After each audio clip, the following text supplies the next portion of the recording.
Hello everyone, how are you doing? This is MD Tech here with another quick tutorial. In today's tutorial, I'm going to show you guys how to set a song as your ringtone on your Google Pixel phone. So basically, if you want to add your own custom MP3 song, in today's tutorial, I'm going to show you guys how to do it. And without further ado, let's go ahead and jump right into it.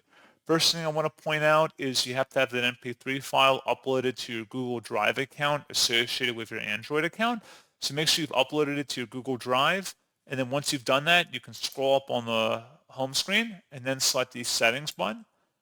Go down and select sound and vibration, and then go down again and select phone ringtone, and then select my sounds, and then select the little plus icon in the bottom right corner here. And then you would just locate the file in your Google Drive account, and then it would take you back to this page once you were done, and then you would select save up at the top, and that's all you would have to do. So pretty straightforward process, guys, and as always, thank you for watching. I do hope that I was able to help you out, and I do look forward to catching you all in the next tutorial. Goodbye.